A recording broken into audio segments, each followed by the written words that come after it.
visto regalado. Me regalaron, nosotros vinimos del extranjero al país, regresamos al país. Y hermanos, a nosotros nos tocaba montarnos para hacer visitas. Aunque usted no me crea, yo tengo 45 años y 5 hijos. Esa es la edad que tengo yo y esos son los hijos que tengo, 5 hijos. Hermanos, montar 5 niños en Transmilenio en hora pico para ir a hacer una visita, hermanos, es una cosa complicada. Y no es orgullo, no es, no que yo no me junto con los pobres, pero hermano, porque nosotros somos de cuna pobre, toda la vida hemos sido pobres, y aunque la Biblia dice que los pobres no eran pobres, ¿cierto?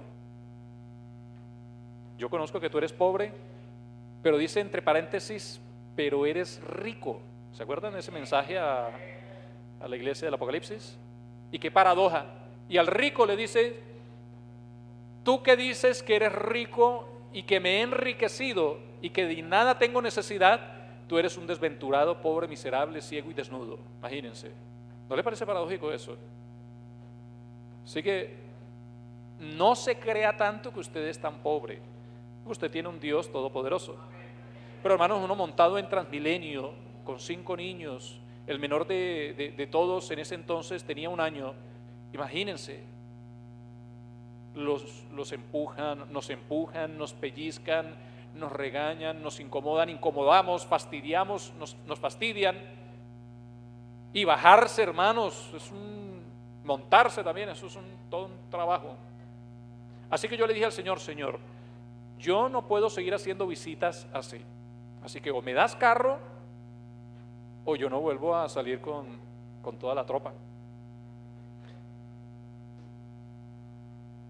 Me invitaron a la casa, al apartamento de ellas, unas simpatizantes de la iglesia. Me dijeron: hermano, ¿se acuerda que usted nos había dicho que oráramos porque nosotros le contamos una situación donde estaba embolatado un montonón de plata? Yo les dije: claro, ¿cómo no? Hermano, el Señor respondió y el negocio que teníamos perdido, el Señor hizo un milagro y lo recuperamos. Bueno, gloria al Señor. Oremos y démosle gracias al Señor. Me dijo una de ellas: no, hermano, es que no le he contado todo. Es que toda esta historia que nosotros le hemos contado es para decirle que estas son las llaves de su carro. Me regalaron un carro. Literalmente todo regalado.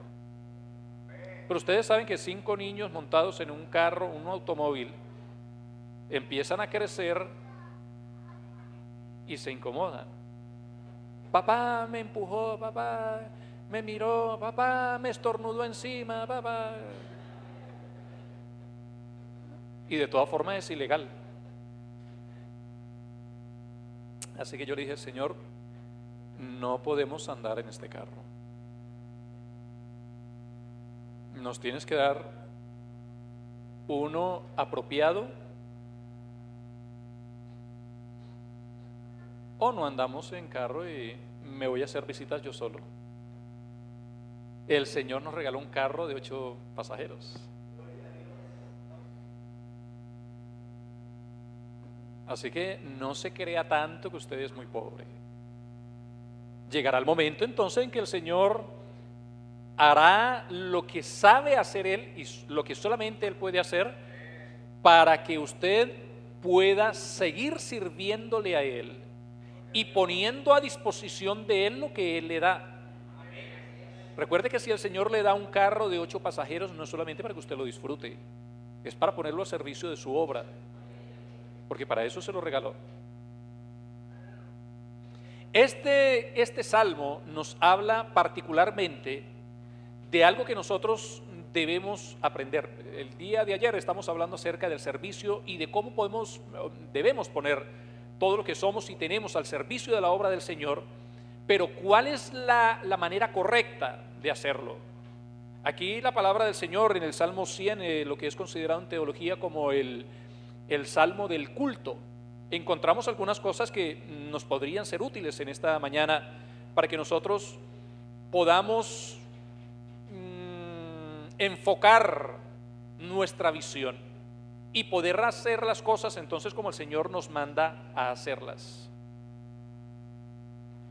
Algunos de nosotros podemos llegar a pensar que el servicio al Señor nos tiene que costar, y si no nos cuesta, pues entonces lo estamos haciendo mal. Parece entonces para algunos que todas las cosas que se hacen en la obra del Señor, si no duelen, entonces como que no tienen sentido, como que no tienen mucho valor. Y algunos usan inclusive textos bíblicos. Por ejemplo, cuando el profeta, recuerdan, metía la cabeza entre las rodillas, y entonces algunos dicen, para orar también tiene el cristiano que meter de esa manera la cabeza entre las rodillas y le tiene que doler la espalda, y si no duele, entonces no es oración. ¿Y quién dijo eso? O cuando David iba a ofrecer sacrificios, se le apareció Araúna, era, ¿no? No, mi rey, ¿qué viene a hacer? No, vengo a ofrecer sacrificio a Jehová. ¿Y por qué? Porque la gente se está muriendo. ¿Y por qué se está muriendo? Porque pequé contra el Señor. ¿Y qué es lo que piensas hacer? Pues un holocausto. Ahí está la tierra y están los animales para que sacrifiques. ¿Y qué le dijo el rey David? No ofreceré a Jehová nada que no me cueste. Y de pronto nosotros hemos tergiversado un poquito, o hemos desenfocado un poquito lo que quiso decir David en aquella oportunidad. A mí me parece que lo que está haciendo David es poniendo a disposición del servicio a Dios todo lo que él tiene. Él realmente no quiere las cosas regaladas. Si va a servir a Dios, pues él no quiere que otro ofrende. Yo no creo, hermanos, que ustedes, por ejemplo, son de los que eso ocurre en otros lugares. Aquí no, gracias al Señor. Uy, pasó la hermana o el hermano recogiendo la ofrenda y no me recogió la plata. Gloria a Dios, y se lo echa al bolsillo. ¿Cierto que no? Es posible que nosotros hayamos traído poco, pero eso poco yo lo quiero ofrendar para la obra del Señor, con la mejor de mis actitudes, con alegría, con generosidad. Puede ser poco, pero yo ya hice un balance en casa de cuánto puedo dar de ofrenda. Cada uno dé como propuso en su corazón, no con tristeza, ni por necesidad. Es decir, usted no está haciendo tratos con el Señor aquí. Señor, yo te doy 2,000, pero acuérdate, ¿sí? Fueron 2,000 del alma. Nosotros no estamos haciendo tratos con el Señor. Nosotros le damos al Señor no para que nos dé, sino porque ya nos dio. Ahora, si el Señor no le ha dado, usted está en toda la libertad de no darle nada.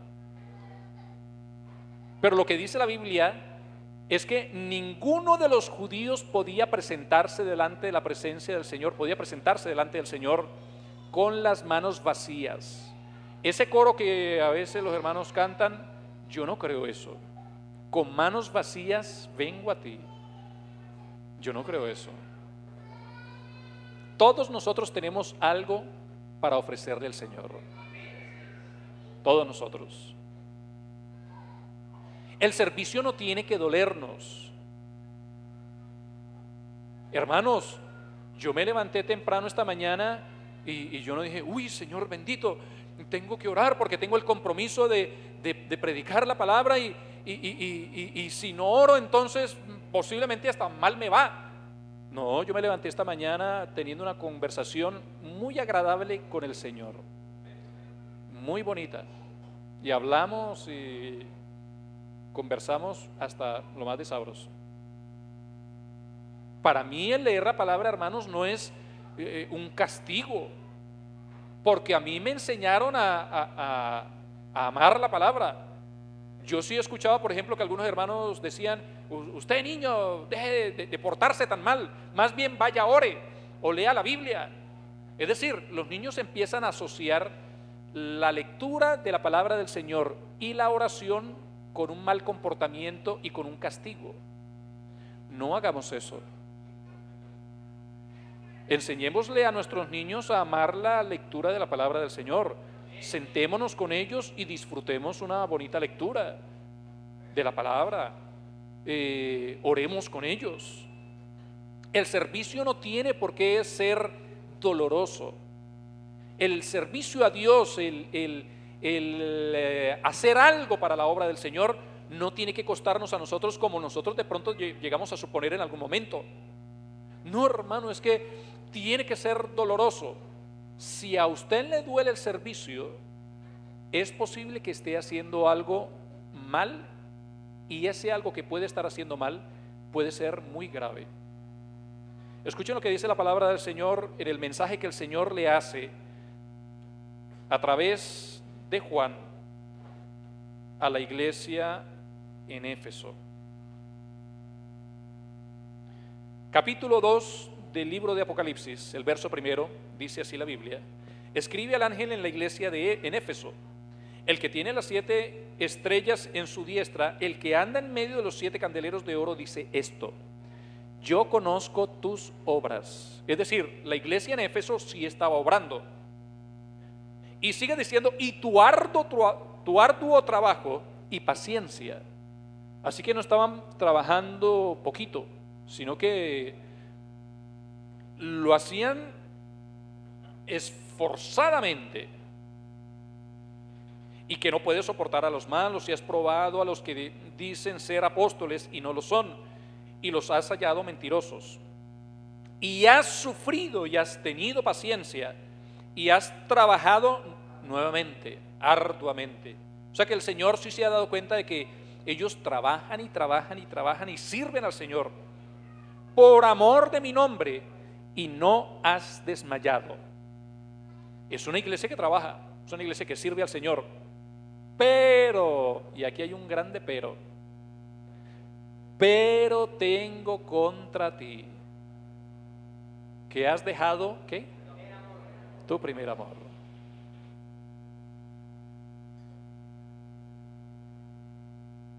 De pronto nosotros hemos cambiado los valores o el orden de las cosas.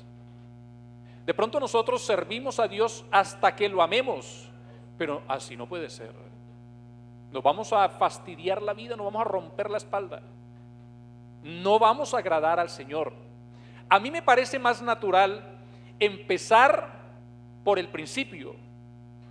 Yo sirvo a Dios como resultado del profundo amor que le tengo a Él, y entonces no nos cuesta el esfuerzo. Hermanos, uno enamorado comete hasta locuras, ¿cierto? La más grande el más grande de los atrevimientos que nosotros hemos hecho en la vida es casarnos, y lo hicimos por amor. Es un riesgo de todas formas, porque uno se casó con una persona aparentemente conocida, pero mentiras. Nosotros fuimos conociéndola, y es más, yo tengo 17 años de casado con mi esposa, y bien, todavía no la conozco, porque todavía me sale con sorpresas, de las sorpresas bonitas, claro. Pero es una cajita de sorpresas, literalmente. Ella me dice que yo también. Bueno, gracias al Señor. Hermanos, como les decía, yo soy padre de 5 hijos con la misma esposa, cuidado. Y hermanos, ustedes, los que tienen 2, 3 hijos, saben, hermanos, que a veces los muchachos se portan y parece que se pusieran de acuerdo para portarse mal, y molestan, y dale, y al fin uno termina el día y los acuesta, y como yo soy el encargado de acostarlos a ellos, en pijamar, bueno, al fin a los pequeñitos, cepillarles o revisarles que se hayan cepillado bien, orar con ellos y decirles el versículo. A veces los acuesto y el versículo. Amén. Y se va uno, ¿cierto? Bravo, porque se portaron mal. A la mañana siguiente uno no viene a despertarlos. Levántense a ver, ¿cierto que no? Ya es otro día. ¡Hey! ¿Qué más? ¿Cómo estás? Hola, papito, ¿cómo amaneciste? ¿Cierto? ¿Por qué hace uno las cosas de esa manera? Por amor. Hermanos, los muchachos están en esa edad, por lo menos los mayores, 16 y 12 años, en la edad en que se les despertó el apetito, hermanos. Y comen bastante, y uno con 5 hijos, hermano, y la responsabilidad de alimentarlos, de educarlos, en fin. hermanos, y comen y comen y todo el día. Y yo los molesto, pues yo he pensado, niños, en que les voy a tener que cobrar la comida porque ustedes ya me están arruinando.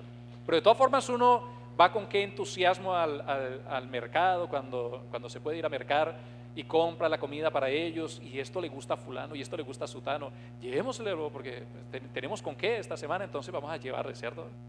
¿Por qué hace uno eso? Por amor. A mí me tocaba pagar los recibos de teléfono cuando yo estaba en plan de conquista de mi esposa, de la que hoy en día es mi esposa.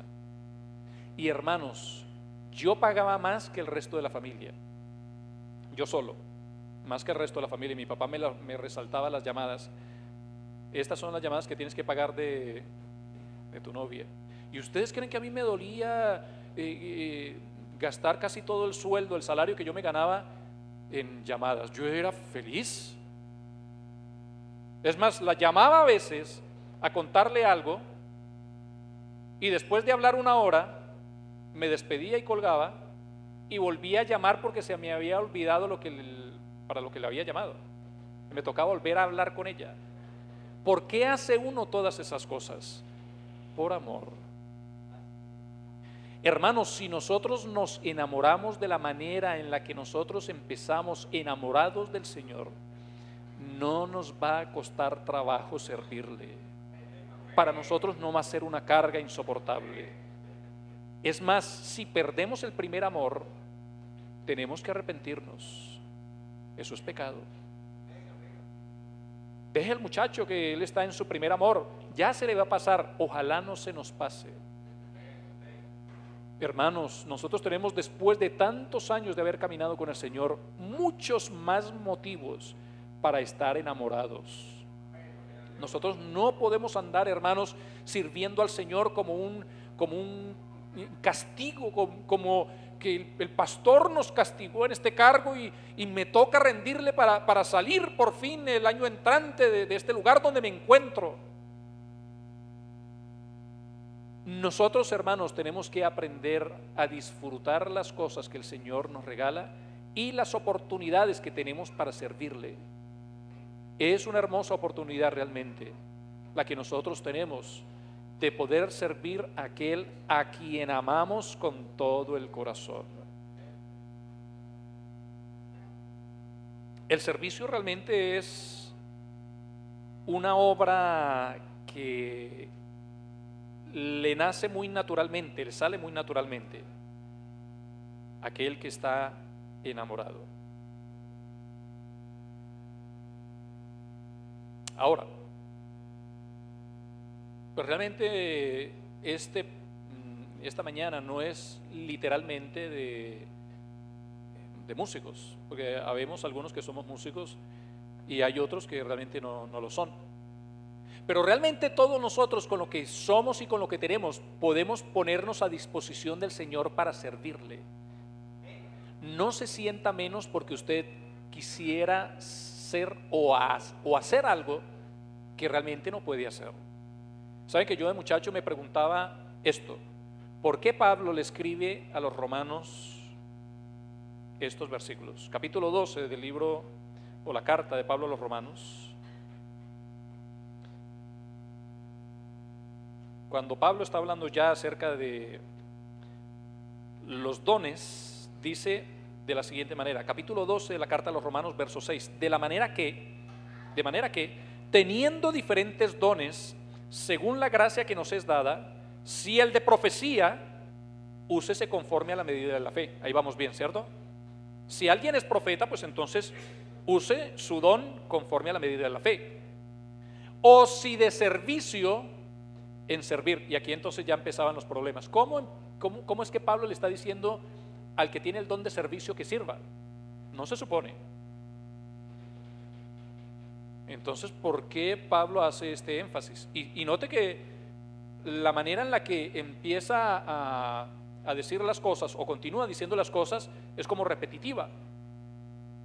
O el que enseña, pues no se supone que tiene que ser en la enseñanza. O el que exhorta en la exhortación. Romanos 12, verso 8. Y el que exhorta en la exhortación. el que reparte con liberalidad, el que preside con solicitud y el que hace misericordia con alegría. ¿Por qué Pablo le recomienda al que tiene un don que lo ministre? Así como dice Pedro también. A mí me da la impresión de que parece que los hermanos se sentían más o menos por tener uno u otro don, porque eso es más o menos lo que él viene diciendo, ¿cierto? Ninguno tenga más alto concepto de sí que el que debe tener, sino que piense de sí con cordura. No tenga más alto concepto de sí. Y como no debe tener más alto concepto de sí, pues tampoco se menosprecie. Es decir, seamos equilibrados. Realmente nosotros tenemos una oportunidad inmerecida. Nosotros no estamos aquí por merecimiento, porque a veces los hermanos piensan, no, pues usted es pastor, hijo de pastor, y es que ya el Señor lo tenía sellado, planillado para el éxito. Hermanos, donde yo no me arrepienta y donde yo no me deje guiar por el Señor, como otro pecador, igualito.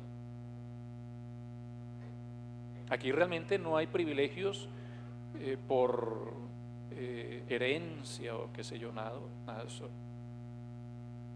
Nosotros recibimos una invitación del Señor.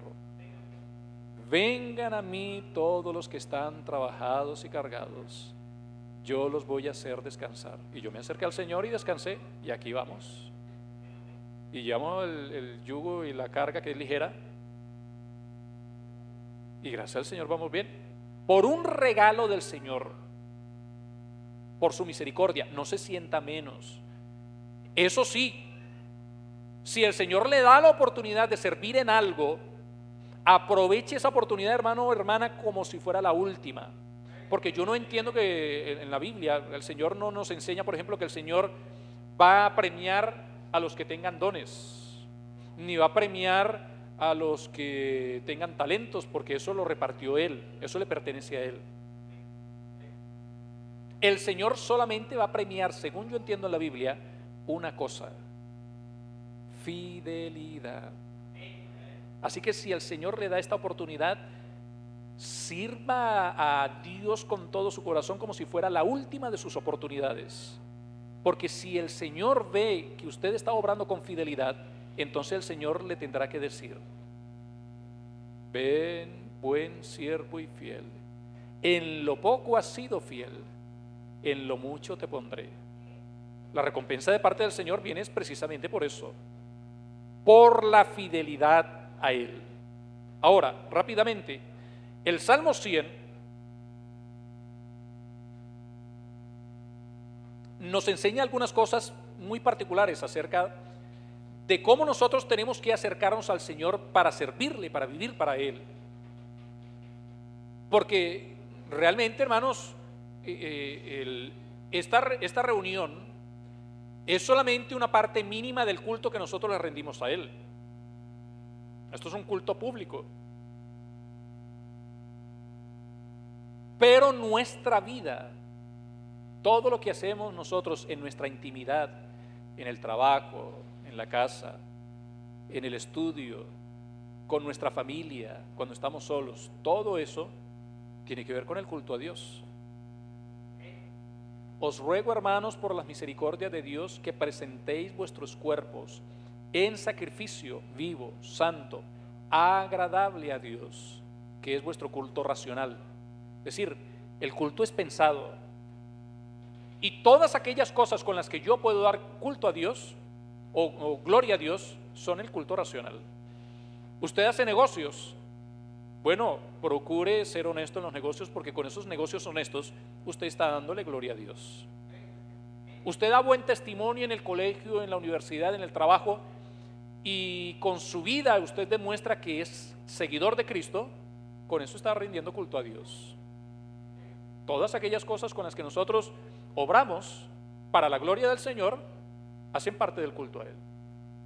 Así que no solamente es acercarnos a Dios a este lugar, en este lugar, sino lo que decía el predicador anoche: ¿o ignoráis que sois templo del Espíritu Santo y que no sois vuestros? Le pertenecemos al Señor. Salmo 100.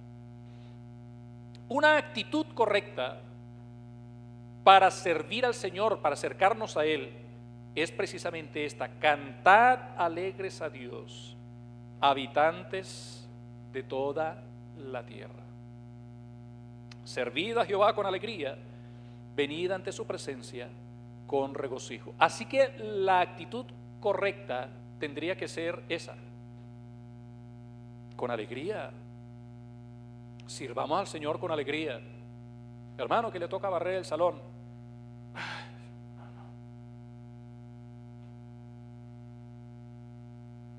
Hermanos,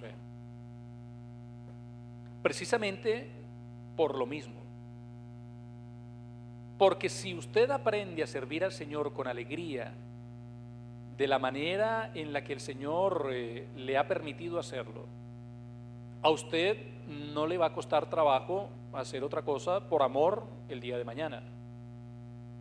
Nosotros vivimos, mi esposa y yo nos fuimos para los Estados Unidos, allá estuvimos trabajando por 7 años. Y el Señor, digo yo, el Señor nos regaló, porque así fue, un carrito viejo, hermanos, pero anduvo una cosa bárbara. Mejor dicho, yo al carrito no le puse pero en lo absoluto, solamente uno tenía, un pero.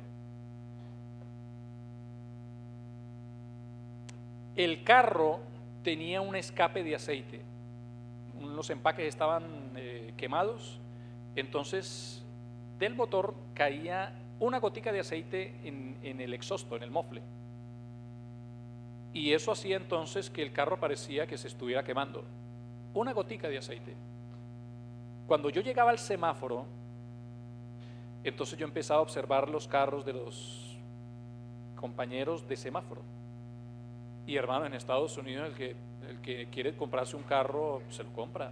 Pero como nosotros siempre mantuvimos muy limitaditos por el Señor, no podíamos invertir, hermanos, un peso ni en un helado. Teníamos que programarnos muy bien para comernos algo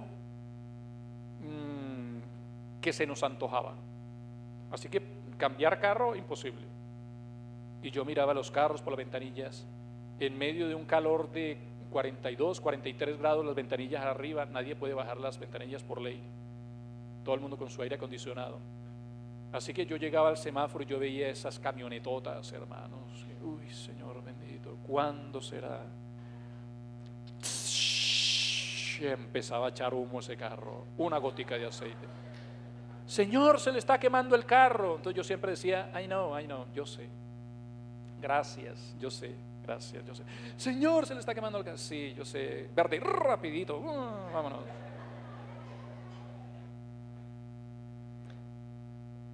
Y yo un día lo hice público.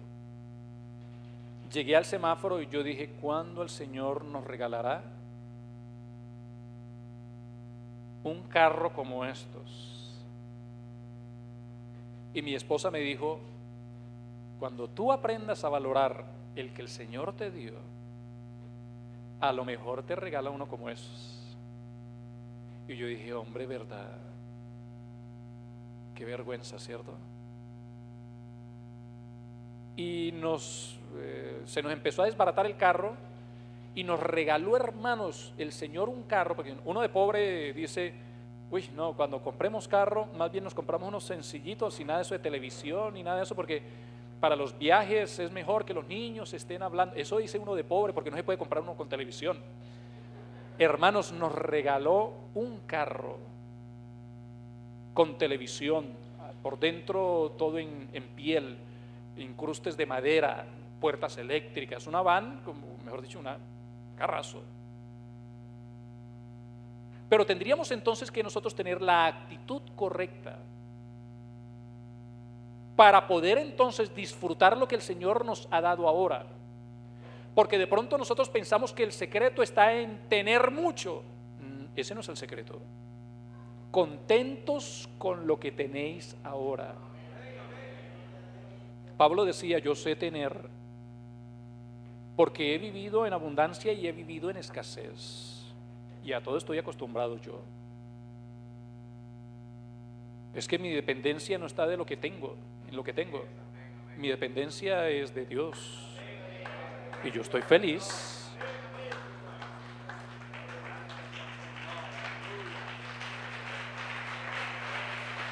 Cantad alegres a Dios, habitantes de toda la tierra. Servid a Jehová con alegría, venid ante su presencia con regocijo. Como yo soy hijo de pastor,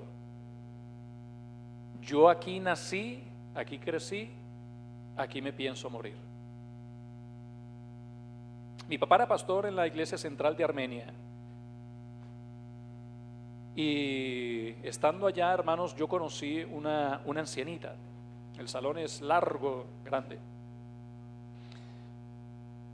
Pues yo bajaba tempranito y a veces me encontraba con la hermana Zoila.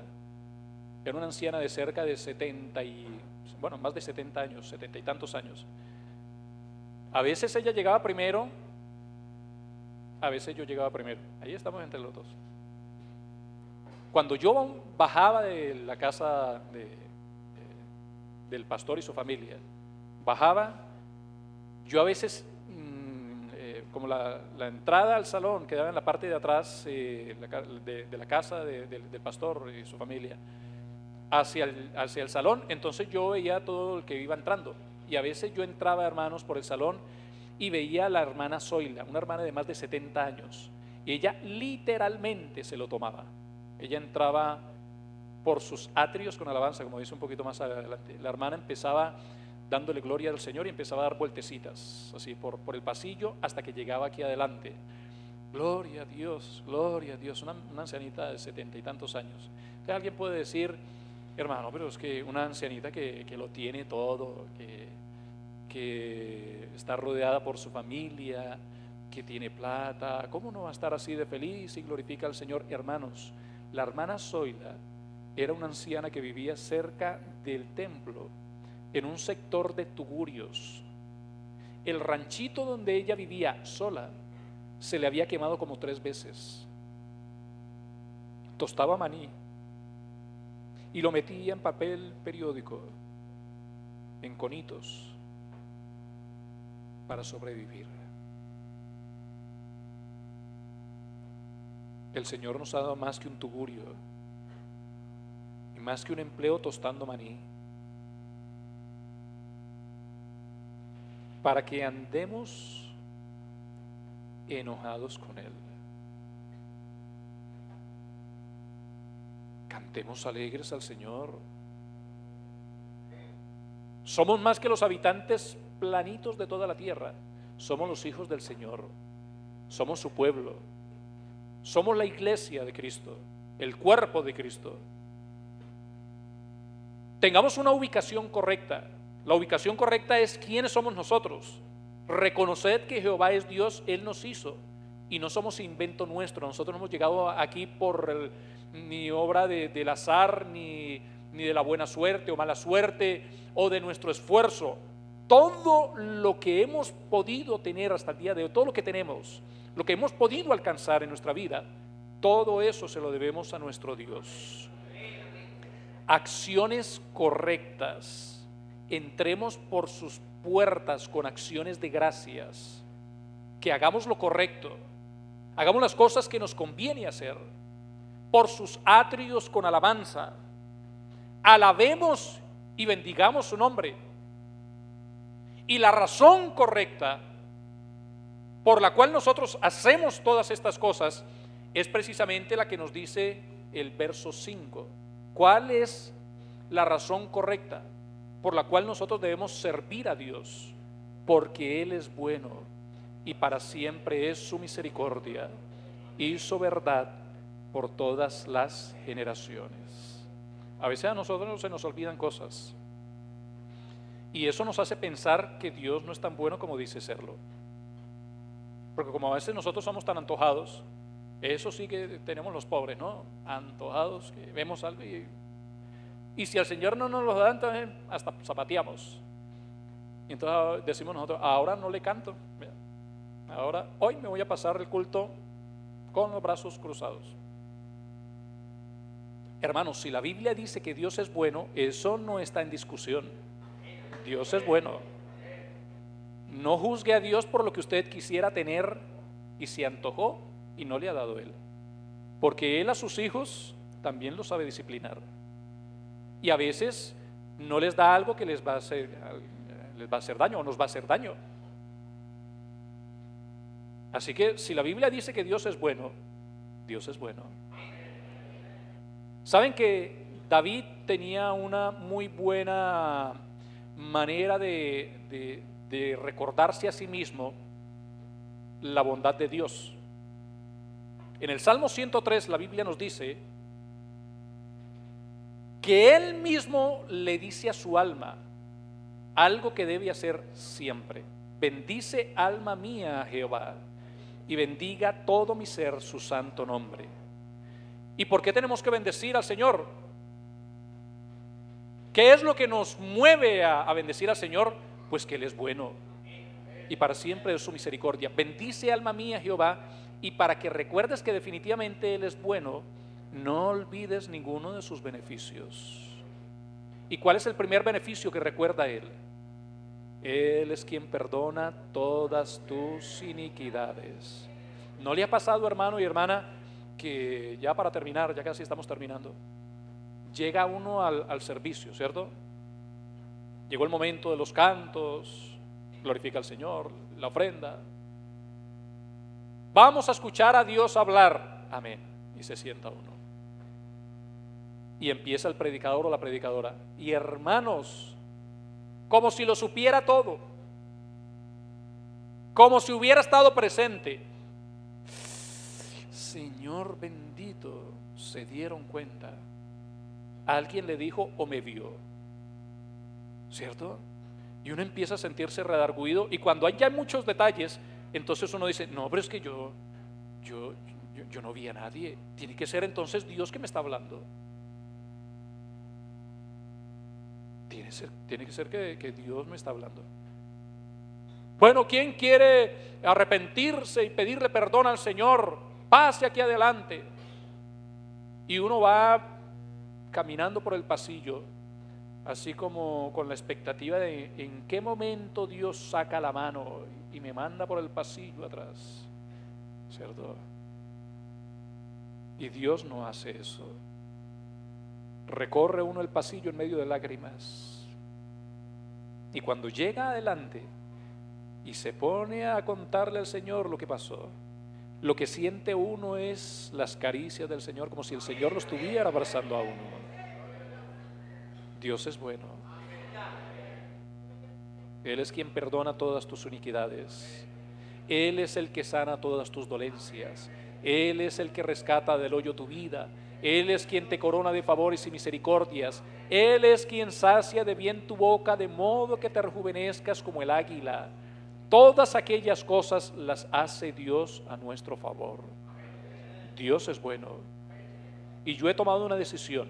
Yo voy a servirle a Él hasta el último día de mi vida, porque yo le he conocido y he disfrutado su bondad.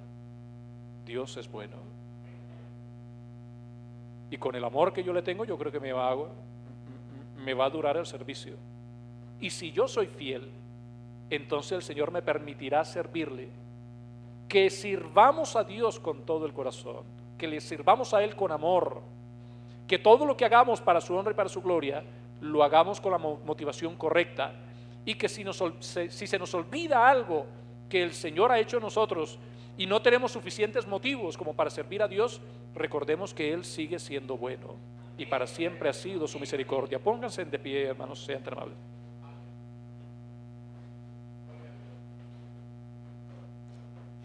Si usted en esta hora quiere recoger todo lo que tiene y todo lo que es y decirle al Señor, Señor, con todo esto yo quiero servirte, lo traigo a tus pies y yo quiero hacer tu voluntad. Quiero servirte con mi corazón y por el amor que yo te tengo. Esta es la oportunidad para que nosotros tomemos decisiones. Es el momento para que nosotros digamos, Señor, quiero servirte de la manera correcta. Quiero hacerlo con todo mi corazón y voy a procurar hacerlo hasta el último día de mi vida, con fidelidad y con integridad. Alguien que pueda en esta mañana reconocerse como necesitado de que el Señor dirija sus pasos para que el Señor le siga indicando el camino para servirle. Preséntese delante del Señor en esta hora y dígale al Señor: Señor, me entrego con todo y en esta hora yo quiero hacer tu voluntad. Ayúdame, Señor Jesús, a servirte por el amor que te tengo. Ayúdame a servirte con todo mi corazón, con mis bienes, con mis talentos, con los dones, con todo lo que tú has provisto. Con todo eso quiero servirte y quiero hacerlo, Señor Jesús, con fidelidad. Gracias te damos, Señor.